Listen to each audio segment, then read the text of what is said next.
This is WFYI News Now. It's March 4th, and I'm Abriana Herron. On today's show, the Trump administration's federal funding freeze creates uncertainty for some climate-friendly grants. Governor Mike Braun holds a roundtable to discuss his property tax relief agenda. And over 30 state attorneys general urge the FDA to take action against bad actors selling counterfeit weight loss drugs.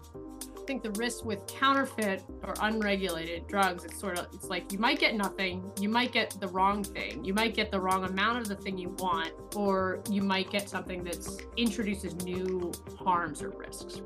Those stories coming up, but first. Changes to immigration policy under the Trump administration are bringing the role of immigrants in communities like Indianapolis into sharper focus. So who are the immigrants living here? WFYI's Zach Castle takes a look at the non-citizen population. The vast majority of Hoosiers are U.S. citizens. Less than 4% of people statewide don't have citizenship. It's less than 9% in Marion County. The federal government considers people without citizenship and who aren't granted temporary permissions as unauthorized. Unauthorized means a person has entered the country outside of the immigration system, stayed longer than an approved period, or violated the terms of their stay. The Migration Policy Institute estimated in 2019 that only about 34,000 people in Marion County are unauthorized. Across Indiana, only about 1.5% of people are estimated to be unauthorized non-citizens. I'm Zach Castle. For more on local immigrant communities, including a database of the foreign-born population of Indiana by country of origin, go to WFYI.org. The Trump administration's federal funding freeze is creating uncertainty for some climate-friendly grants. Indiana Public Broadcasting's Rebecca Thiel reports, as lawsuits over the freeze make their way through the courts, Indiana nonprofits are unsure how to move forward. Solar Opportunities Indiana was awarded funding to help install solar panels for lower-income residents and community solar projects. Program Director Allison Becker says for now, funds through the Environmental Protection Agency are available for grantees, and the agency is communicating with them again. But Solar Opportunities is hesitant to make agreements with communities doing the work, not knowing if they'll get paid. I think people are excited about the projects that they have to offer, and they want to be able to move forward with those. So we're just trying to balance out putting our best foot forward, but also preparing for what might come next. Groups awarded grants related to home energy rebates and electric vehicle chargers along interstate highways say they're still waiting for guidance from the federal government. For Indiana Public Broadcasting, I'm Rebecca Thiel. Officials with Indiana's nonprofit Green Bank says it's committed to help pay for energy efficiency and renewable energy projects for Hoosiers and organizations in need, whether it receives federal grant funding or not. Governor Mike Braun held an invitation-only roundtable to discuss his property tax relief agenda in Madison County on Friday.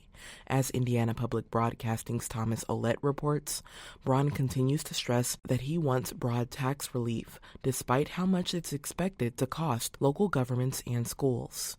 Braun has threatened to veto a Senate version of his original plan that was scaled back to focus on savings for older Hoosiers, disabled veterans, and first-time homebuyers. On Friday, when asked what a tax relief plan had to have in it for him to support the measure, Braun said, "Get it back to where everybody was getting some kind of tax break." He also said he wants local governments and schools to be able to cover their, quote, legitimate costs while also capping taxes for the future. The Nonpartisan Legislative Services Agency says cities and counties could lose billions of dollars a year under Braun's original plan, and some have spoken out about how they'll have to cut services or employees. The governor dismissed those fears and said he'd love to take a look at local budgets and make them more efficient. "You're not going to outfox me or maneuver me. This is what I did for a living, and I know the government side of it too." The second half of the legislative session begins March 3rd. For Indiana Public Broadcasting, I'm Thomas Ollett.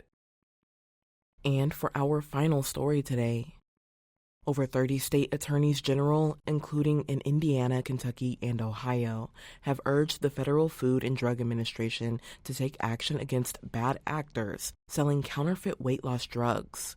As Ben Thorpe reports, high demand for drugs like Ozempic, paired with a worldwide shortage, has created a market for counterfeits. The letter outlines concerns about fake versions of drugs getting into the supply chain, online retailers illegally selling active ingredients, or pharmacies that cut corners in making copy versions of the drugs. Chelsea Shover studies counterfeit drugs and substance use disorders at the UCLA School of Medicine. She says without a lab, it can be impossible to know if the drug you're accessing is the real thing. I think the risk with counterfeit, it's like you might get nothing, you might get the wrong thing, you might get the wrong amount of the thing you want, or you might get something that introduces new harms or risks. Shover advises against trying to access weight loss drugs without a prescription. A spokesperson for Eli Lilly, which manufactures the weight loss drug Mounjaro, urged state and federal regulators to do more to block illegal foreign shipments from coming into the country. I'm Ben Thorpe. And that's all for today's episode of WFYI News Now. Our podcast is produced by Drew Daudelin and Zach Bundy, with support from the news team at WFYI and public media journalists across the state.